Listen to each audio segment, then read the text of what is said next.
All right, welcome to our initial 2024 New York Giants Preservation Society meeting for tonight, January 4th.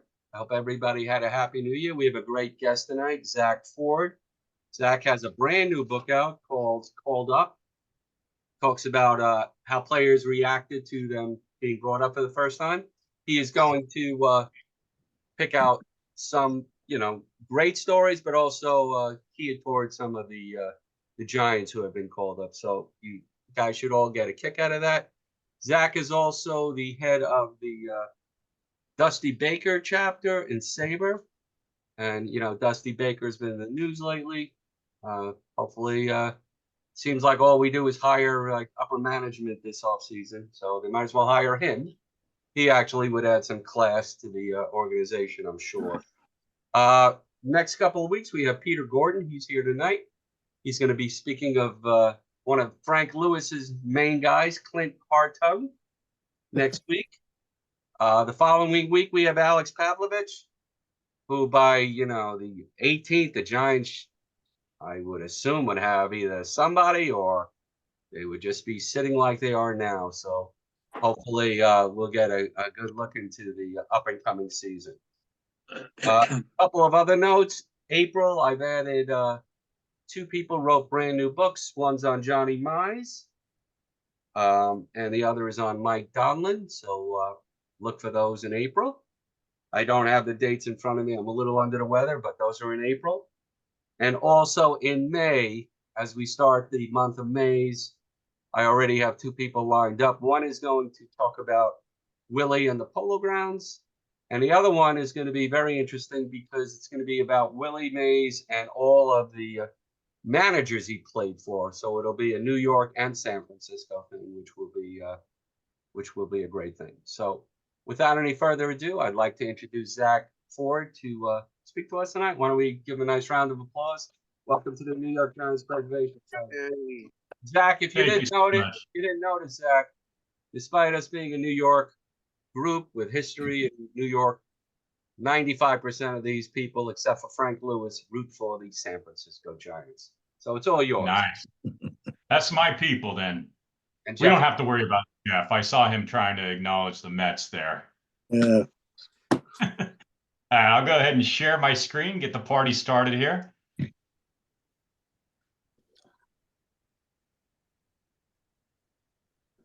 All right.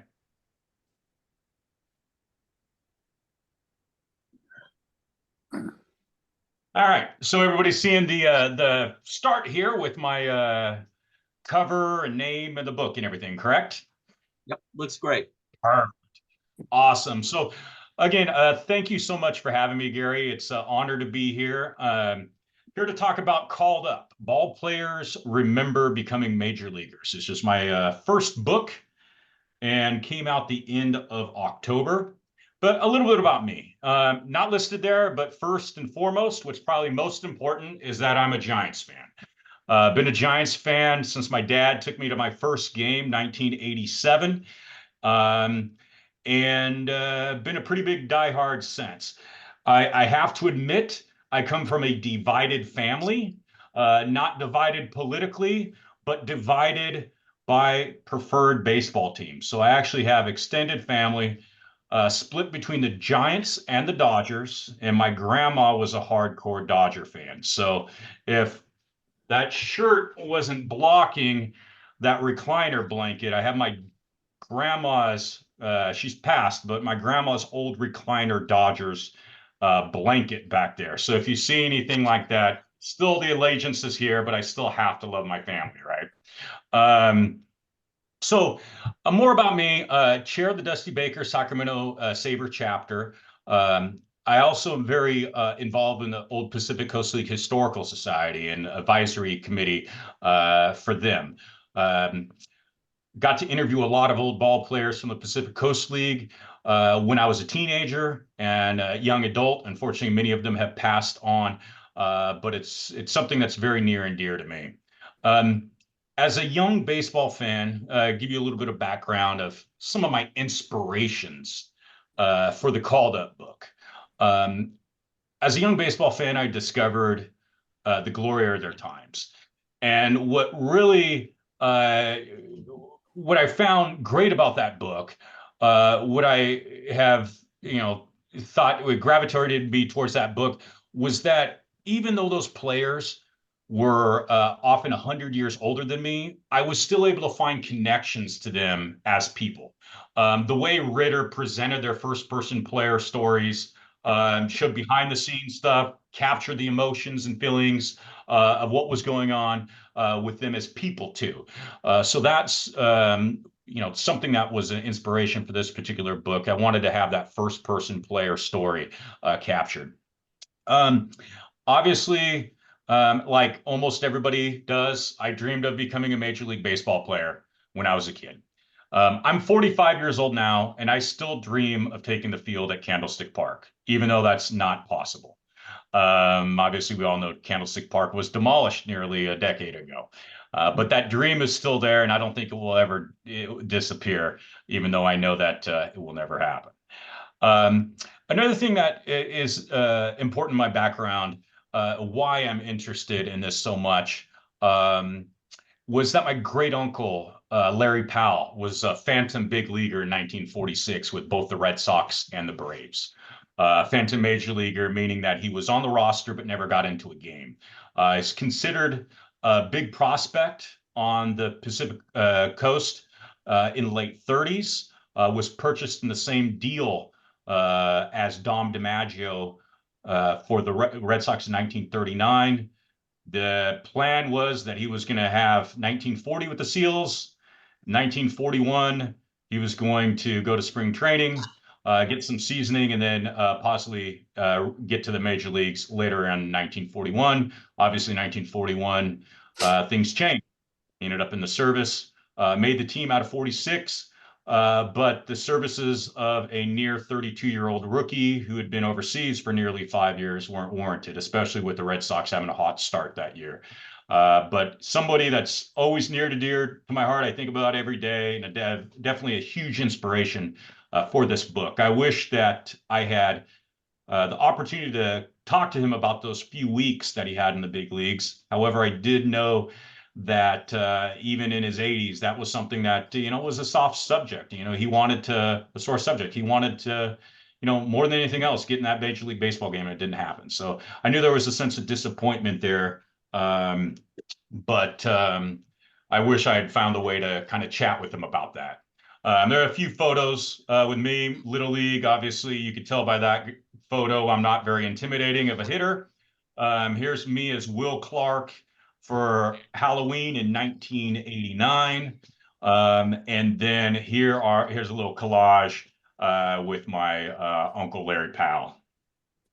So, told you a little bit about me. I'll tell you a little bit about the book.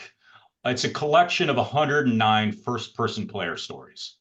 They're all original interviews, and what I tried to focus on was capturing the feelings and emotions of becoming a Major League Baseball player. So, behind the scenes, how it felt when you got that news. Who were some of the first people you called? What was the orientation process like? When you, ran out to that mound for the first time, or you went into the batter's box for the first time, what was going through your head? That's what I wanted to capture more than anything else.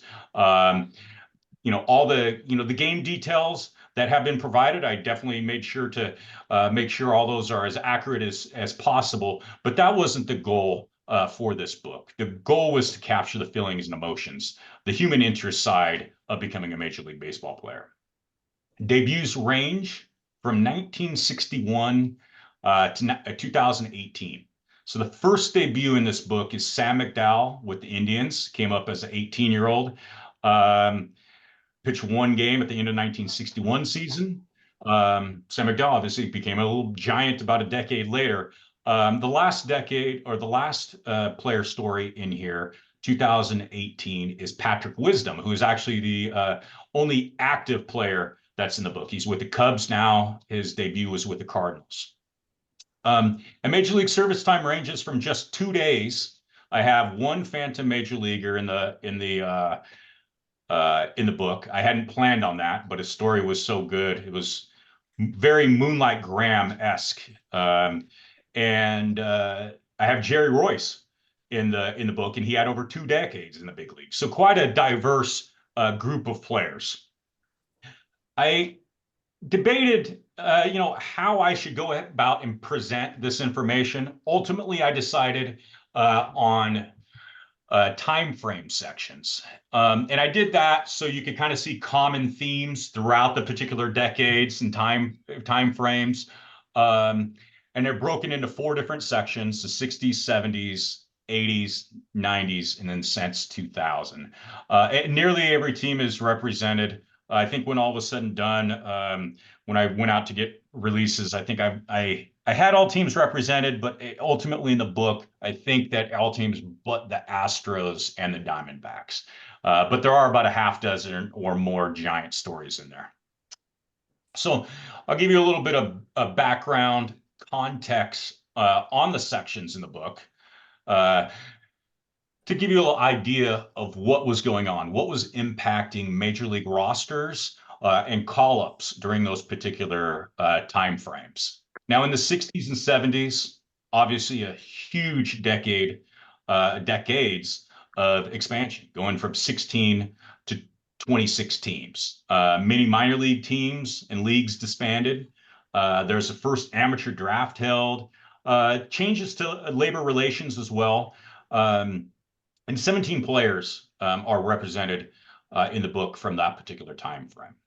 1980s starts off. There's a few stories impacted by the 1981 labor strike.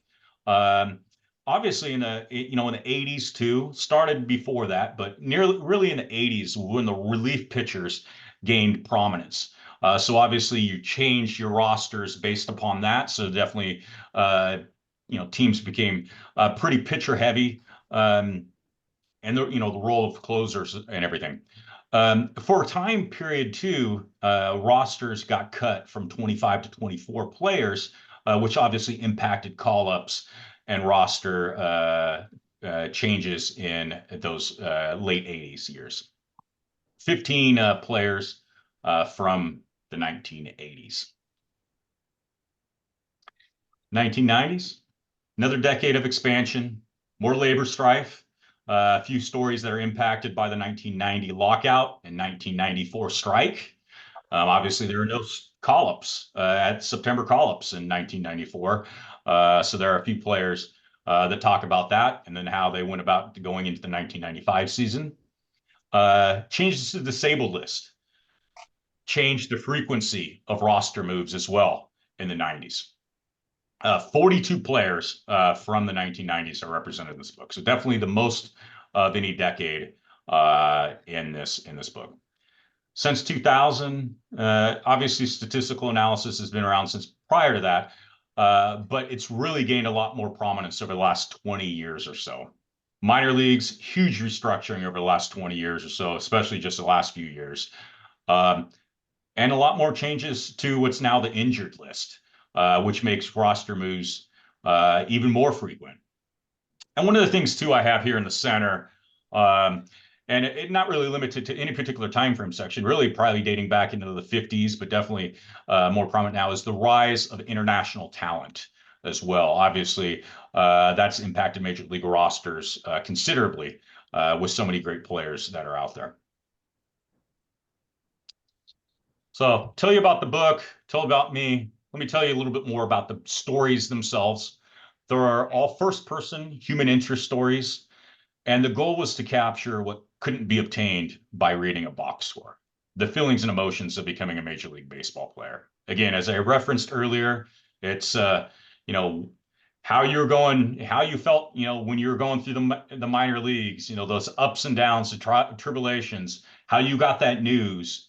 How you reacted to that news, who were the first people you called, how did you, react during that orientation process when you walked in that major league clubhouse for the first time as an active major leaguer. That's what I wanted to capture more than anything else. Now, the first question that I asked players was, when did you first realize you had the talent to become a Major League Baseball player? Now, I asked this question not because I wanted a time frame or age. I asked this question because I knew it would spark memories of early days playing ball. It would spark memories of mentors that played a role in their development. So a lot of times the answers to that first question, you would see parts of them pop up when they were talking about their call up, or when they were reflecting upon what that call up meant to them later on in the stories. And these stories have only been edited very minimally from the interview transcripts. So if, I was talking to a player, and they were telling me a story and I wanted to have a follow-up question, obviously I'd then move that text up to make it chronologically in correct order. Also, if if somebody said something like, I think I threw 5 or 6 innings, and I would correct it if I found out it was 5 or something like that. But other than that, these are the words of the players. So they will read like spoken word. So there are some, grammar inconsistencies. It's not going to read always like written word. But I felt as though that was the best way to capture the feelings and emotions of these stories. So I'm going to go ahead and start with a few stories. I have a few giant stories to share with you, and then I'd love to have some question and answers after. First story, John D'Acuesto, 1973. Now he's at that particular time, he's a hot shot for the Giants, right? He's a prospect. First round pick, 1970. 1973, he's having a great year in AAA. Throws a no-hitter, makes the all-star team. And he has this understanding that the Giants had typically given a stipend or a little bit of a bonus to even AAA players that reach that level, that make the all-star team or throw no-hitters. So he goes in and he talks to the guy who's running the AAA team. Gosh, I can't recall the name. Ryan, I believe his name is. And he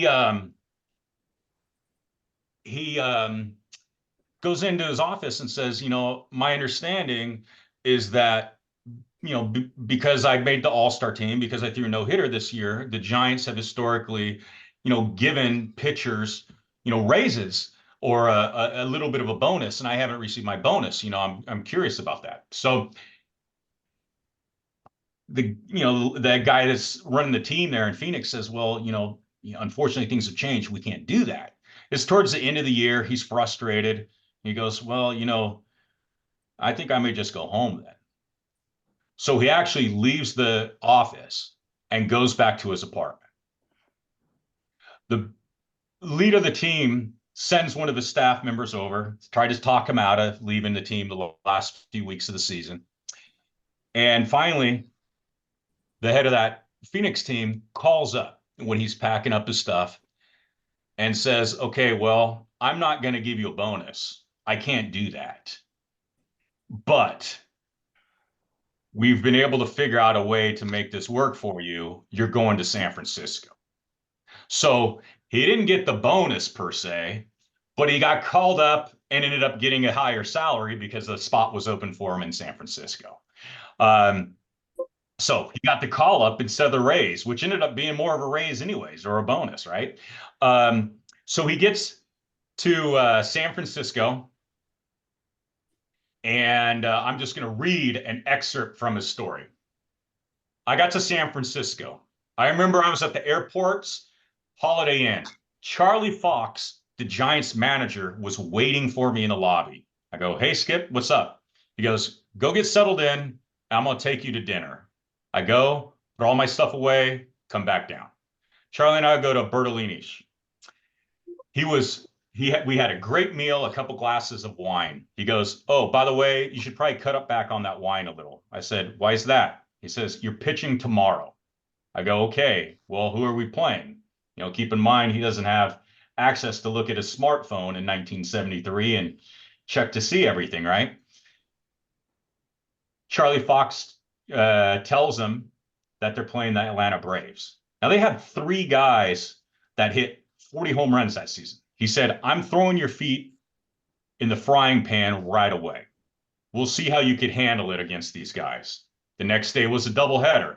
Juan Marichal pitched the first game, and I pitched the second. I watched the first game, then it was my turn. I get prepped in the locker room and I'm ready to go. I walk down that long hallway at Candlestick Park and up to the mound in the bullpen. Marichal, Don McMahon, and a few other guys were watching me. I start warming up and I'm throwing pretty good, but I am pretty nervous. My knees were clanking so bad that if I had cymbals on them, I probably could have played the national anthem with those cymbals.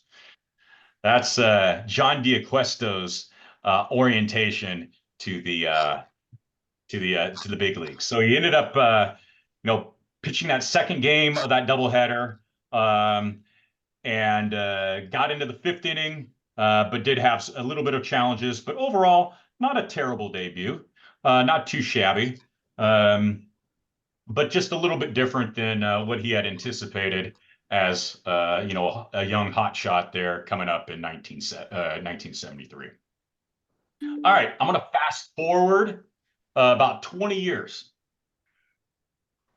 Sean Estes. I think we're probably all familiar, if we're Giants fans, familiar with Sean Estes, who's now doing a lot of the pre and post game shows for the Giants.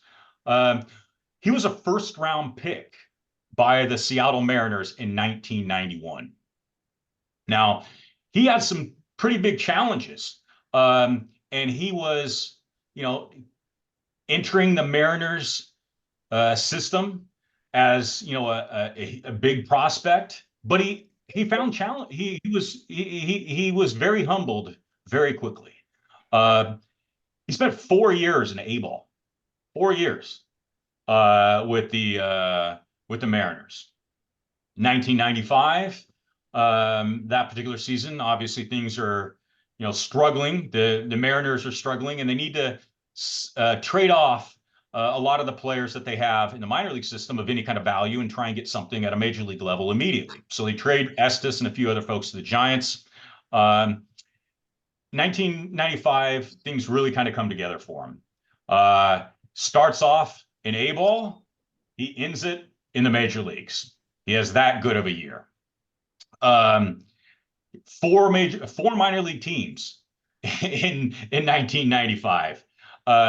So he ends up with winning the Texas League Championship that particular year. And he is living with the host mom at that particular time. So he goes out, he celebrates the championship, he comes home, gets ready to go to bed, and his host mom knocks on the door and says that he has a phone call. Picks it up. It's the Giants GM saying that, hey, we're going to test things out for you. You're going to get called up to San Francisco. And he ends up going to San Francisco, has his debut against the Pirates in Pittsburgh, ended up with 5 1/3 inning, 5 earned runs, but 2 of those he ended up leaving with the bases loaded. He ended up leaving with the bases loaded after he'd had 2 runs, and then the person that came in relief allowed the other 3. But obviously they're attacked on his line, ended up taking a loss. But I found Sean Estes' story pretty interesting because even though I've been a Giants fan for so long, I didn't know that he struggled so much in the minor leagues. I didn't know that he had gone through so many trials and tribulations, because by the time he had reached the Giants, he was still relatively young. But he did definitely spend quite a lot of time in the minor leagues. So here's a little bit of excerpts from his story. I struggled in the minor leagues, doubted myself, got hurt. Then I had to go through a whole transformation. Everybody has their own path, and they more than likely doubt themselves at some point due to failure or injuries. In high school, if you're a high draft pick, you probably dominate wherever you are. You don't fail a lot, so your confidence is off the charts. Then most guys get humbled like I did. You have to figure out what it really takes. What it comes down to is obviously determination, your straight will, and how competitive you are. That's when you find out what you're made of. While you're playing, you're surrounded by guys that are all really good. I think you lose a little perspective of how small of a percentage of people that play baseball make it to the major leagues are, and how difficult it is to not just get there, but to stay there. Getting to the big leagues is definitely something I'm very proud of, but staying there is what I'm most proud of. That's Sean Estes' story and orientation of going to the big leagues. All right, so I got to warn you, the next story is not a Giant story. However, it's a story of somebody that has connection to the Giants. In fact, he is responsible for possibly my most depressing moment as a Giants fan. And that's Scott Spiezio. We all know Scott Spiezio, right? Remember that? Game 6, the Giants are up, and he hits that home run after Rodriguez gets called into the bullpen. And even though the Giants had Game 7, even though they were still up in Game 6, it was like he flipped a switch with that home run. And, you know, one of the first things he told me when I picked up the phone, when I told him I was a Giants fan, is, hey, man, I'm sorry. Obviously, it's a little, you know, we're kind of a joke between him and I. But to make this a little bit more interesting and Giants connected was a few years after the World Series, the 2002 World Series, I found a 2002 Giants World Series championship hat. You know, they probably made, I don't know how many, maybe a few hundred or whatnot, because the Giants were only a few innings away from winning the World Series.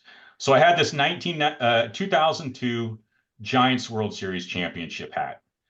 And it was just sitting around on a shelf for a while. After I talked to Scott Spiezio, talked to him, you know, shared a little bit about the Giants.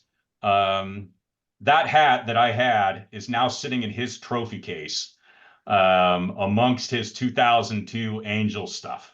So kind of unique that Scott Spiezio now has my 2002 Giants World Series champs hat amongst his Angels gear from that year. But about Scott, his dad, Ed Spiezio, played in the major leagues and had a good, good start to in his minor league career. Good AAA season in 1996. He was expecting a call-up, actually, but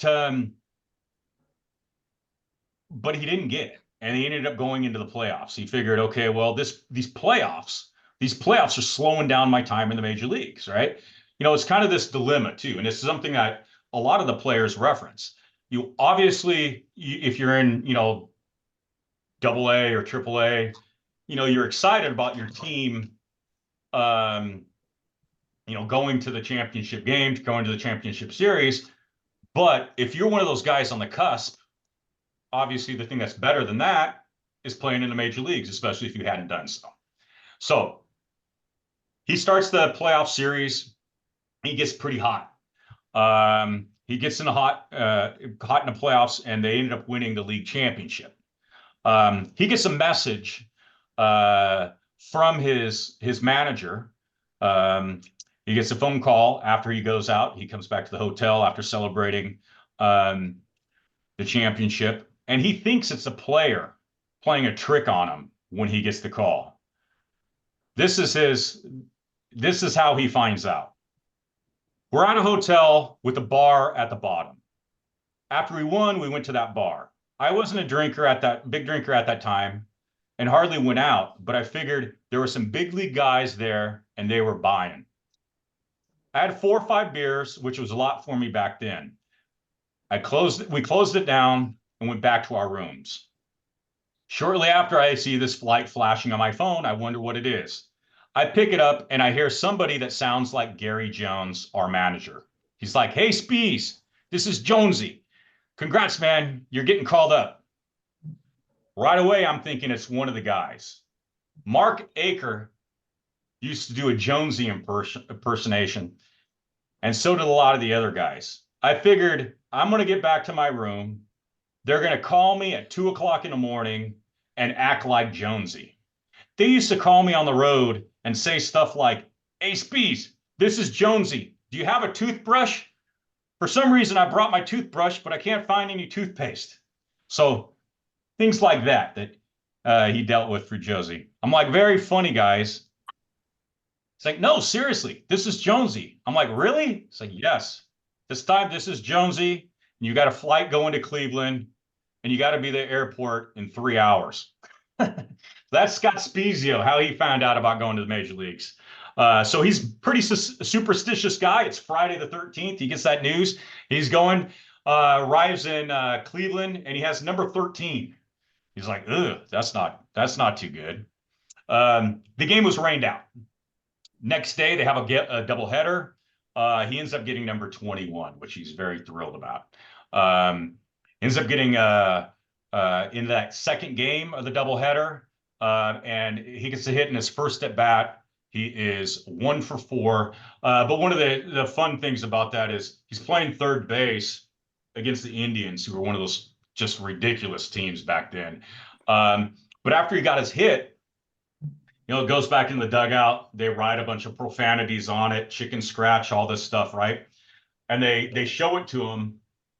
They're like, "Hey, here's your ball. Do you like it?" And he doesn't, quite understand that it's a joke yet. And they have him go out for that other half of the inning, playing third base against the Indians, thinking that his first major league hit has a bunch of profanities and chicken scratch and misspelled words and everything like that on it. He gets back in after that half inning, and they tell him the story that he has. The ball is going to be more professionally decorated and noted afterwards. But that's Scott Spezio's story. Like I said, even though a depressing figure in Giants history, he's a good dude.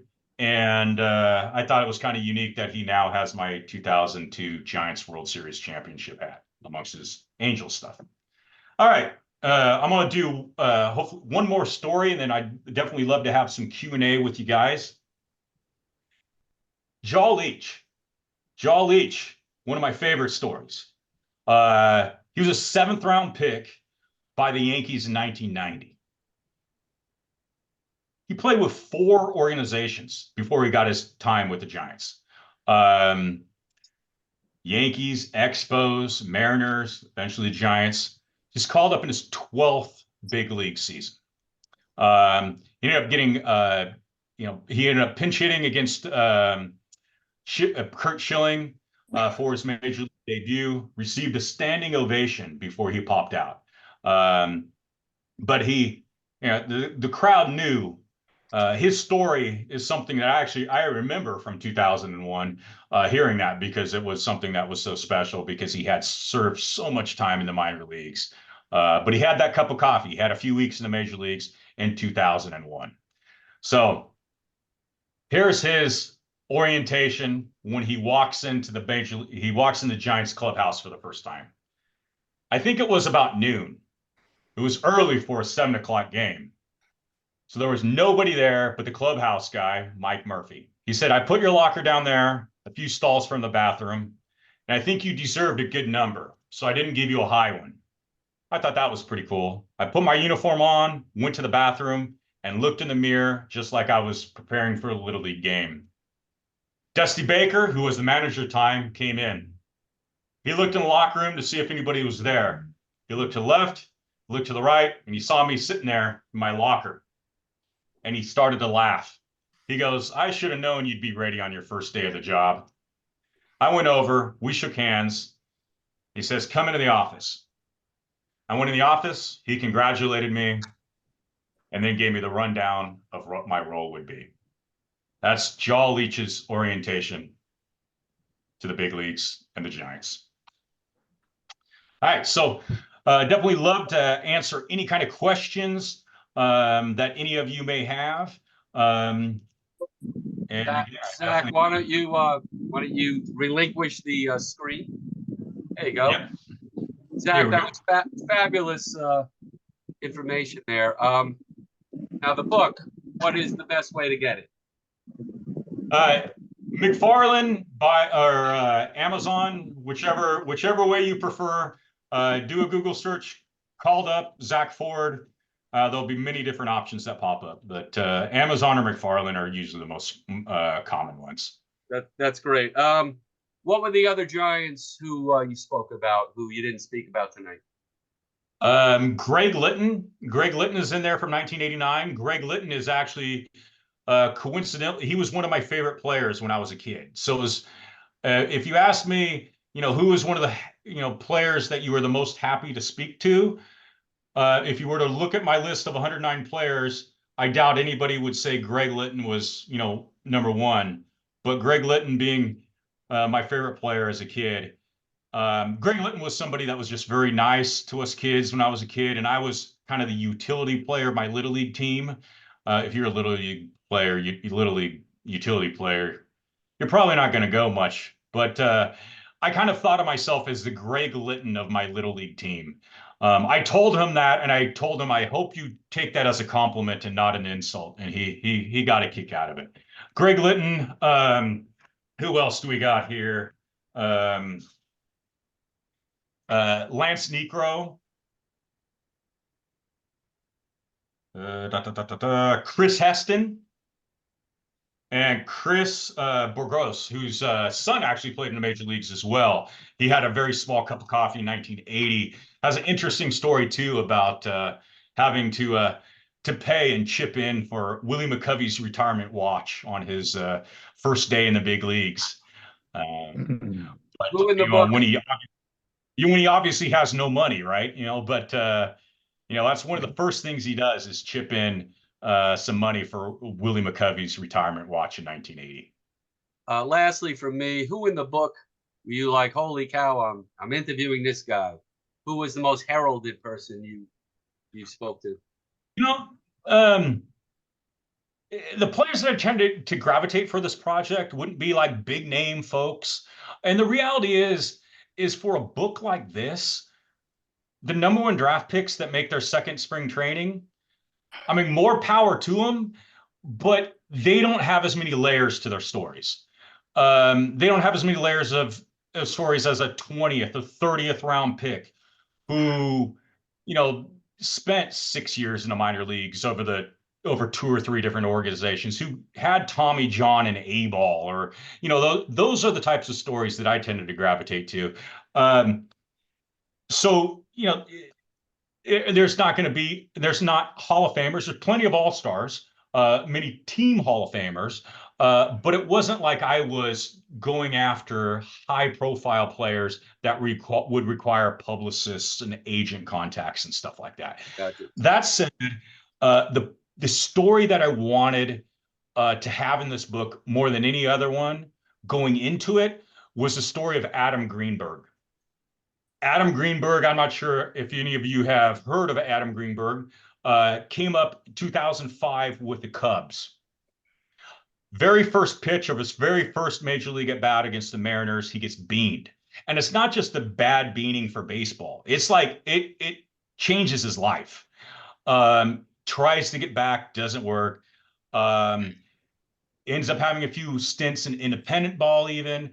Eventually, there's a one at bat campaign to try and get him one major league at bat. And at the end of, I want to say it was a 12 or 13 season, he was able to get that at bat. And the team that gave it to him were the Marlins. The Marlins were the team that, that he was playing when he got beaned. He goes into the game as a pinch hitter, and he faces R.A. Dickey. R.A. Dickey won the Cy Young that year and was completely unhittable. Greenberg comes in, strikes out on 3 pitches, gets a standing ovation because everybody knew what he was going through. So, I can't say, Willie Mays or, so-and-so, but if I had to gravitate to to one particular story that I really wanted in that book, it would be Adam Greenberg for the multiple layers of that. And that's one of the few stories that I have where I included 2 call-ups. The original debut, and then there. So if players had spent 5 years or more out of the big leagues between call-ups, I included their second call-up, and I think there are three players that meet that criteria. Thank you, Zach. Mars, you are up.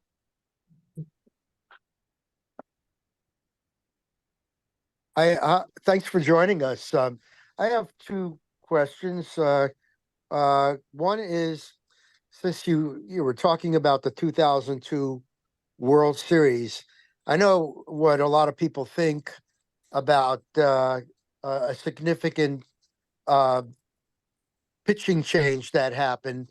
What's your opinion on how that series went? That's the first question I have.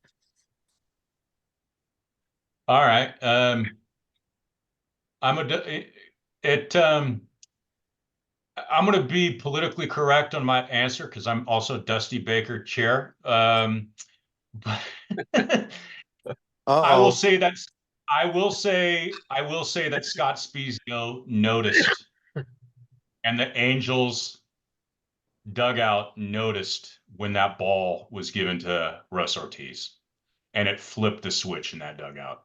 And I'll leave it at that. Okay. All right. Well, of course, my opinion and probably others feel that Baker blew the game. And I'm not being politically correct. I'm glad he won his first World Series, but when he took the ball out after giving up no runs, I think the bases were loaded, and the Giants bullpen, both the setup and the stopper, actually were hurt, but they didn't post the miles per hour on the scoreboard for some reason, to indicate to the Angels that these guys weren't throwing at 100 miles an hour anymore. I guess it was Nen and Hernandez were the relief pitchers, I believe. But Felix anyway, Rodriguez. yeah. So anyway, Baker totally blew the game, in my opinion, and probably others. But the second opinion question I have, what do you think about the state of the game today? When you harken back to 8 teams in a league, and you're creating so many more teams, virtually a lot of these players are going to be minor league material. What's your opinion on that?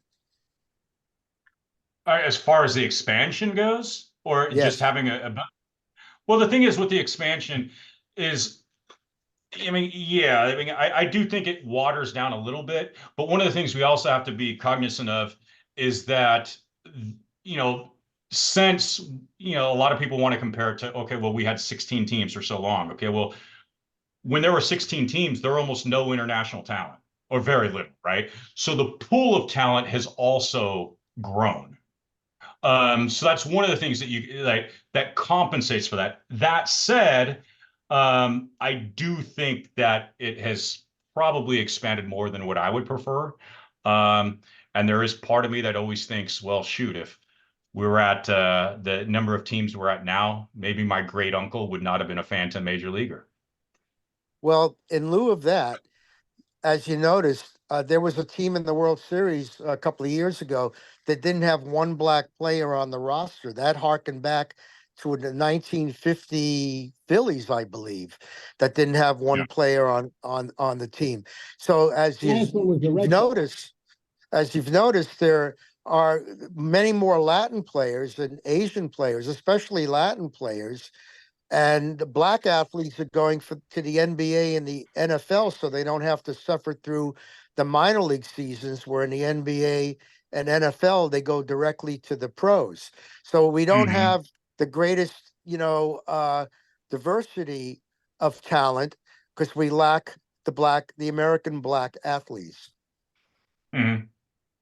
What's your take on that? No, I would agree with you. I think that more needs to be done there. All right. Well, thank you very much. Thank you, Mars. Dan Taylor, the man with the pipes. You are up. Zach, congratulations, buddy. I'm glad for you. That's terrific. Thank you very much. How big was the rush when the box arrived and you opened it? It was pretty intense. It was a very long week from the time I got my shipment notification from McFarland to where that book was in my hand. It was one of the longest weeks I've experienced in a long time. Just enhanced it even more. Congratulations. Yes. Hey, my question is, and I'm sure we both feel the same. We've both talked to enough ball players over the years, and you hear guys that, maybe they didn't make it, and they say, "Oh, my manager in the minors didn't like me, or else I would have made it," or "I got hurt, or else I would have made it." And really, most cases it's BS. And I'm curious with the guys you talk to, that maybe didn't get a lot of time in the big leagues. Did they have that kind of a feeling like, hey, I got cheated, I got screwed, I should have been out there longer? Or was there a sense of gratitude? Were they appreciative of the opportunity they got?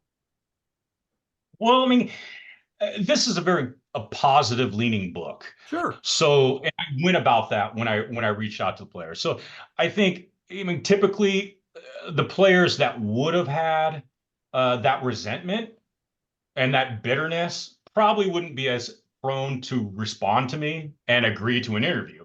That said, there were about a half dozen to 10 or so that, you know, had kind of referenced some challenges that they had with certain managers or, you know, certain organizations. But by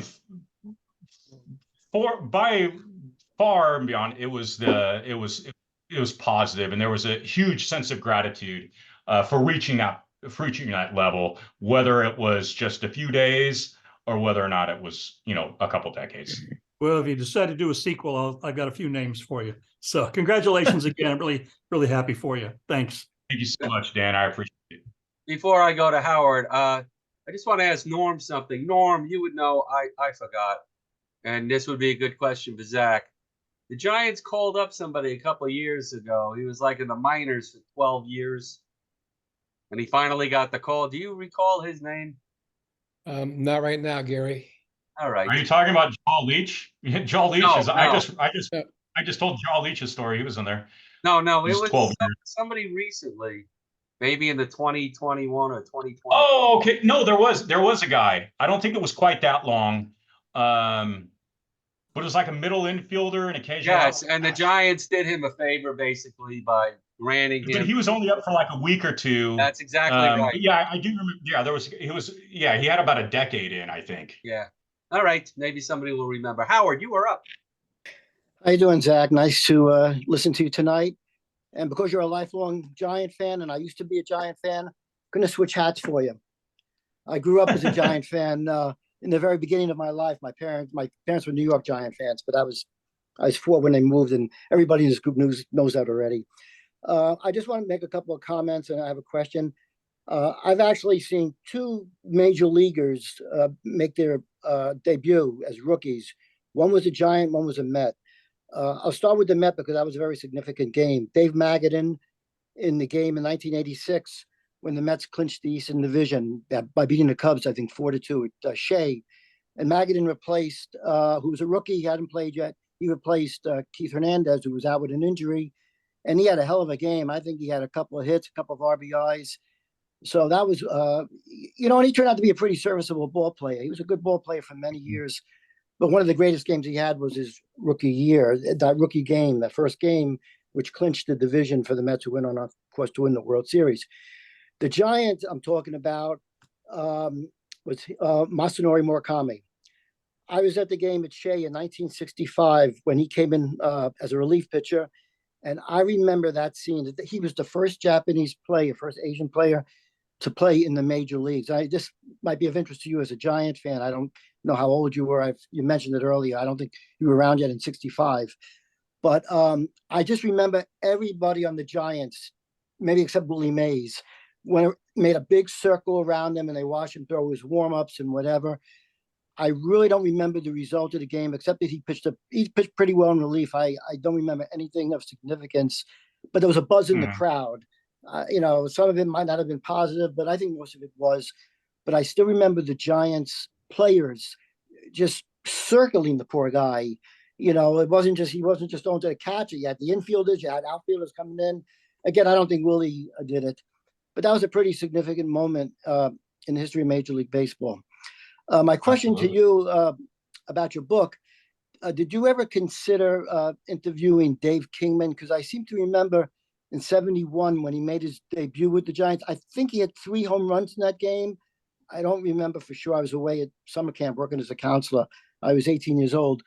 But Kingman, I know he's not a nice guy per se. I mean, he's had some trouble with the press, whether he was at the Giants or the Mets or the Cubs or whoever he was with. But he had a first game. I remember, I think, unless I'm mistaken, he had 3 home runs in his major league debut. Did you consider going after him to talk to him, or it just wasn't on your radar? Well, I mean, pretty much my criteria was that you had major league service time. So I didn't try and like, with the exception of a handful of players, I didn't try and target specific folks. I kind of took a shotgun approach. Basically, anybody that had, major league service time was a candidate for this particular book. So unless somebody would have had contact information that would have helped me out, or somebody's like a profile like Dave Kingman, they would have connected me. I probably wouldn't have seeked out somebody like that, just because I wanted to go out to, some of the players, like I said earlier, who were some of your lesser known folks who, in all honesty, probably have what I would consider probably better stories, just because they're so layered, the ups and downs that they experienced. But like, as far as specific like lists of names, there wasn't really, particular players that I probably, tried to seek out and didn't get, or anything like that. Okay. Thank you, Thank you, Howard. Zach. Zach, Appreciate it. for volume 2, Jason Chrisan. He's the That's middle infielder. 12 Yep. years in the minors. Oh, was it that one? I thought it was more like 10. Okay, very cool. Unless I read it wrong, I thought it was 10 or 12, but he's the guy. Dave Lippman, you're up. Okay, thank you. Can you hear me? Yes. Yeah. Okay, three things. One is that it sounds like a tremendous book. You're gonna get it at, I'm assuming the Farland will be selling it at Sabre in Minneapolis. Since you're a chapter Weasel and I'm a New York chapter Weasel, I expect when I see you there, I expect to get your signature. Second is I'm a friend of Greg Litton's on Facebook, and he seems like a decent chap, but a little bit nutty. He seems to be a conspiracy theorist. Did you notice that about him at all? I tend to focus the conversation on baseball as opposed to other things that people post about. The third thing was, did you encounter in the interviews anybody who looked back on playing in baseball as being a waste of time or their lives? They not, oh, I had a bad deal from my coach, but I could have done something better in my life. No. All of them had that goal and decided to seek out that goal. Now, how important that goal was for certain people varied. There were some players who admittedly and coincidentally, they were players who, spent a half dozen, 10 years or more in the major leagues, who were, just kind of treated it as, that was just something that I did. I mean, that was that part of my life. It wasn't, my life's purpose or how I want to be defined as a person. There were folks like that, but nobody that, look back on their baseball career in anything other than positive terms. Yeah, because I was just curious, because I have read, I think Charlie Robertson, who threw the perfect game in 1922, the only one until Don Larson. He was asked about it every time somebody threw a no-hitter or came close, and he'd say, I don't like to talk about it. It was just something I did. And the same thing with that guy in the Indians who tried to kill himself, Tony Horton. He refuses to talk about anything he did in baseball. So I was just curious to see if you'd run into anybody like that. And again, like what I had referenced earlier, if there were players that felt like that, they probably wouldn't have responded to me in the first place.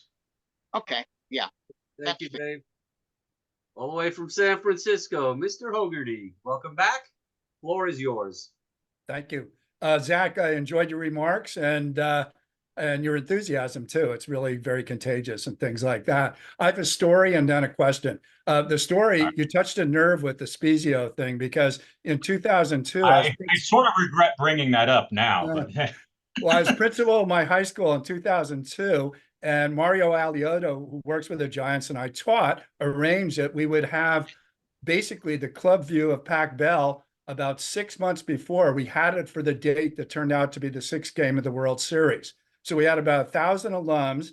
circulating, watching a game. It seemed at about the 6th or 7th inning, before Dusty handed the ball to Russ, that the entire city of San Francisco was coming toward us to celebrate. We were watching on the scoreboard in the foyer at the club level. It was just a beautiful night, and obviously very much spoiled. And at the very end, as I watched the game, I had made connections with a former student, Killian Kerwin, who actually won an Emmy 3 years ago for producing Deli Crime TV series. But Killian had his Hollywood connections. So the next day, and very disappointingly, because we thought it was all over, my wife and I drove down to Anaheim for the 7th game. So we also had to sit through that, and I still hear thunder sticks in my nightmares and things like that. And I remember the ride back was probably the worst ride from LA to San Francisco I've ever made in my life. It was just like funeral music as far as I was concerned all the way back. So that's my story.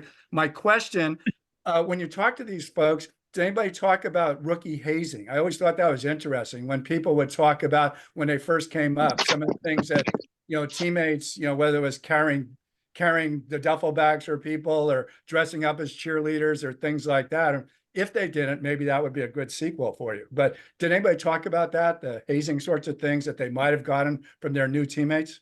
You mentioned the ball. Absolutely.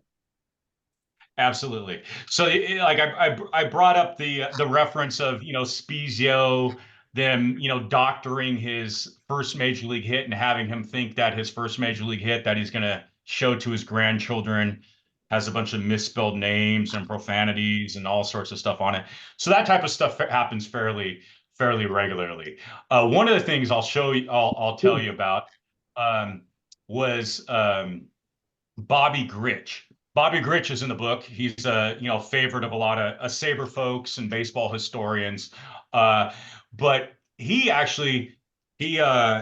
showed up to the clubhouse after his first major league game, and there was a cake in the middle of the clubhouse that said, "Welcome to Baltimore, Bobby." And you know what? Heck with it. I'm going to go ahead and read this. Frank Robinson and all the guys come in. He says, "Who bakes a cake for somebody who gets a walk? You didn't do anything last night. You got a walk. What's this cake all about?" He was giving me a bad time, but I said, "Okay, well, guys, come in here. We'll all share have a piece of cake." Pete Richard took a piece of the cake, took a bite of it, and then he goes, "Wait a second. That's sour cream frosting. Smell that." I started to smell it, and he goes, "Nah, put your nose a little bit closer." At that time, I heard a little bit of giggle, and I knew he was going to throw my face down in that cake if I got close enough. It was a total setup. My instincts picked up on it. I jumped away. He tried to push me down. I think the tip of my nose hit it, but that was it. That was the first time I'd seen that prank. Anytime we had a rookie being called up during the season, from there on out, I was in on the joke. We got a bunch of rookies after that. They would go over, smell the cake, and somebody would come from behind and slam their face down into it. So definitely some hazing stories like that in the book as well. It reminds me of, I heard a story. I had a fellow teacher, Brett Loward, who had been a bat boy, besides Mario Alioto, another bat boy with the Giants, Brett Loward. And he told a Halicki and Montefusco story where, I forget which one, but one of them was pitching. It was his birthday, and there was a cake in the clubhouse for him for after the game, and not exactly politically correct, but the other one took a dump on it. So there it was in the clubhouse when he came in, and things like that. And Brett swore that story was true. That's funny. Thank you, Ken. The vast majority of them had very positive orientation processes when they reached the big leagues. If there was any hazing, it was pretty obvious. It was just minor, joking hazing, like the Bobby Grich situation. Mr. Weinberg, you are up. Zach, that was a wonderful presentation. And if I can survive the next minute or so through this cold, you're going to rue the day that you brought up Scott Spezio's name. But just to give you an idea what I am or who I am, I saw my first game as an 8-year-old, July 10th, 1954. And in another century, just before the Giants took 4 straight from a team called the Cleveland Indians that don't exist today either. I've remained a Giants fan, an avid Giants fan, through all these decades. The only time I've wavered, I guess, was when the reason I'm a Giants fan, Willie Mays, played a couple of years with the New York Mets. And I must admit, rooting avidly for Willie, including when he hit that home run to beat my beloved Giants on that Sunday, which was Mother's Day. But here's my question. I remember, and I wasn't going to ask this until you gave us a hint of what Scott Spezio said to you. I almost lost my lunch when Dusty called Russ back and flipped him the ball on the mound. And you seem to indicate that the Angels saw that and were motivated to beat the crap out of us. Is that a fair indication of what you were intimating? Yes. Very Thank much. you. I got to tell you, I got to tell you, I love the fact that we won in 2010, 12, and 14.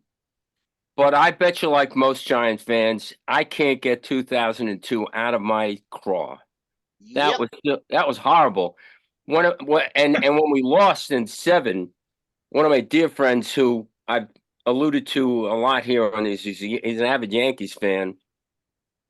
He called me because his first words to me were, "Are you alive?" Because so could you elaborate a little bit more on what Spezio said? What was going through the dugout when they saw Dusty stop him and flip him the ball? I mean, I haven't looked at those transcripts in a while. I mean, but I do remember referencing, bringing that up after I had done the called up interview portion. I said, hey, just as an FYI, I am a Giants fan, and you're responsible for some serious depression. I said that, I said that half kidding, but it was noticeable. I mean, and I don't want to move the conversation that way, because of 6 years after Spezio's call up, and I'm a big Dusty Baker fan, so I probably shouldn't have brought that up. I thought, it's been 21 years. We could kind of joke around about it, but understandably, I'm not, just for the record, I'm not joking about it. Anyway, that's Zach. Thank you very much. Yeah. I greatly appreciate it.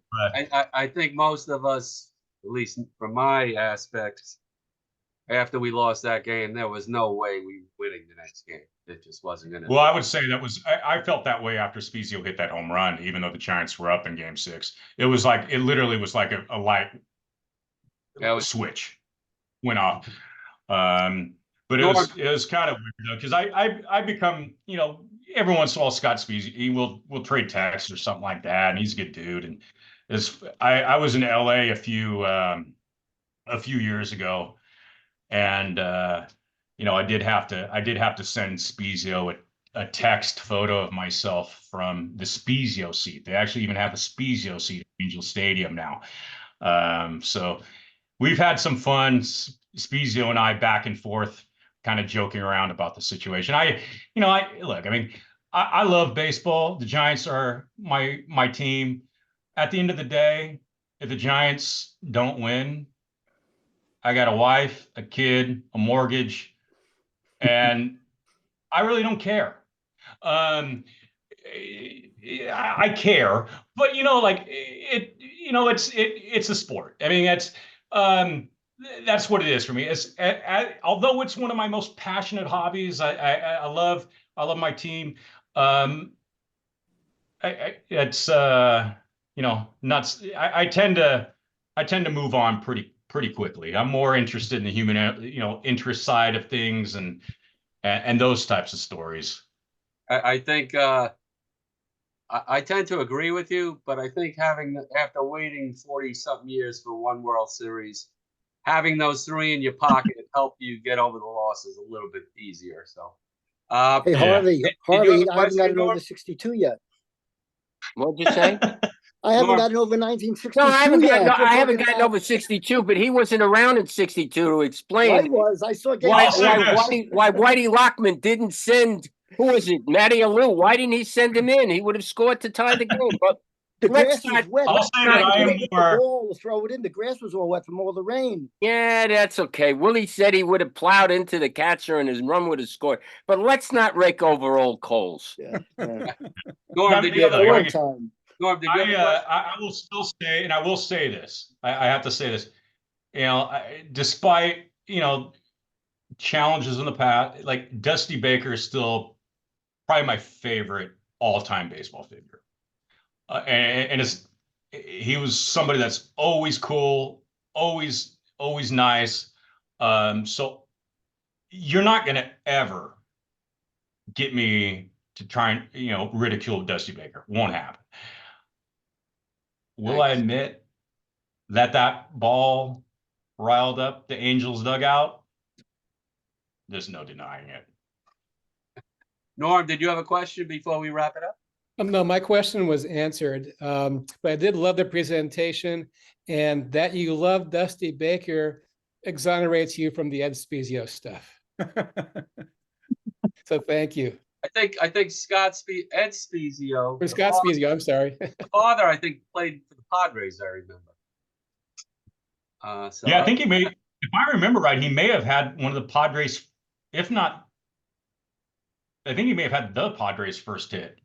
I think he may have been I think he was an inaugural Padre, if I remember right. And I also remember in, I think it was 89, when Greg Litton did come up, I think Matt Williams was fumbling a little bit, and Litton hit a few home runs, and there was talk like, hey, he's got to get in the lineup more. So number 15, Greg Litton.